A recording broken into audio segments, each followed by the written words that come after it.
ખેડા જિલ્લામાં શિક્ષણનો સત્યાનાશ। વસુના રામોલમાં લગ્નમાં જવા માટે આચાર્યએ સ્કૂલ વહેલી છોડી મૂકી। બાળકો થાક્યા હોવાનું બહાનું આગળ ધરી સ્કૂલ વહેલી છોડી દીધી। આચાર્ય મહેન્દ્રભાઈ પ્રજાપતિ કરવા લાગ્યા વાવાઝોડાની વાર્તા।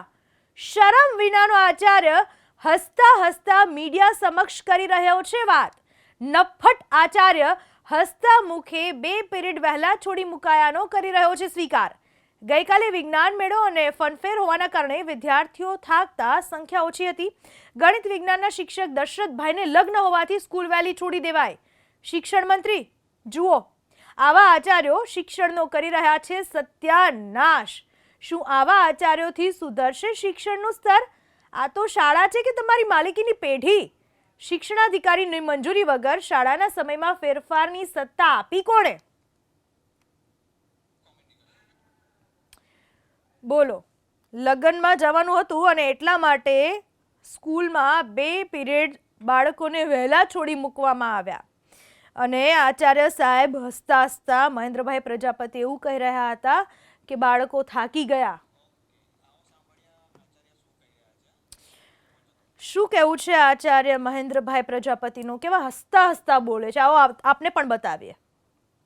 ગુજરાત વિનિમય ધારા મુજબ આપણે જે અધિવેશન આચાર્ય સંઘ અધિવેશનના ધારા મુજબ એવું કહેવાય છે કે જ્યારે વાવાઝોડું હોય, કોઈ સંકટ આવી પડતું હોય, કોઈ અણધાર્યા સંજોગો ઊભા થતા હોય ત્યારે આચાર્ય શ્રી જે છે એ મંડળના સૂચન અનુસાર તાત્કાલિક નિર્ણય લેવો હોય તો લઈ શકે છે, પણ ઉપલા અધિકારીને જાણ કરવી જરૂરી ખરું।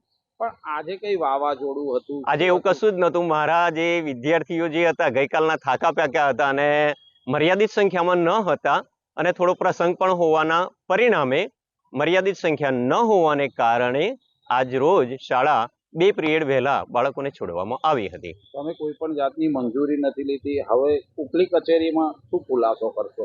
ઉપલી કચેરીમાં માનનીય સાહેબશ્રીનો ફોન આવેલ છે અને ચર્ચા કરેલી છે અને સાહેબ જે રીતે સુચારું મારા માટે આયોજન કરશે એ રીતે, અને હું મારા સુચારું નેતૃત્વ હેઠળ એમને હું મારી જે સાચી હકીકત છે એ મુજબ હું ખુલાસો રજૂ કરી દઈશ।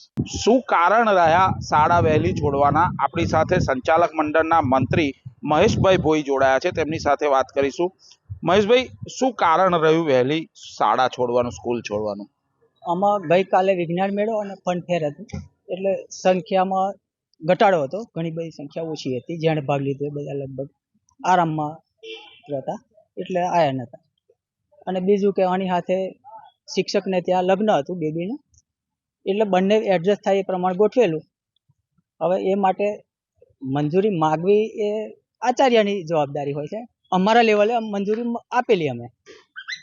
કહી શકાય તમારા લેવલે જે મંજૂરી આપવામાં આવી હતી એવો કોઈ નિયમ છે કે તમારે ડીઓ કચેરીમાં જાણ કરવાની હોય ને મંજૂરી માગવાની હોય? મંજૂરી કોને માગવાની હોય? મંજૂરી તો શાળાના આચાર્યએ માગવી પડે, અમારે એવું કંઈ હોય નહીં।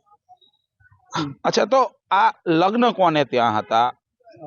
ગણિત વિજ્ઞાન શિક્ષક દશરથભાઈ સોઢા પરમારને ત્યાં હતા અને એ અંદર ટીચર છે। મહેશભાઈ, 371 જેટલા બાળકો ત્યાં આગળ અભ્યાસ કરે છે, 8 જેટલા જે શિક્ષકો છે ત્યાં અને 6 જેટલા વર્ગો છે। તમને લાગે છે કે આ આચાર્યની ગંભીર બેદરકારી છે જેને શાળા 100% એ બાબતે આચાર્યની ચૂક થયેલી છે, એ અમે સ્વીકારીએ છીએ।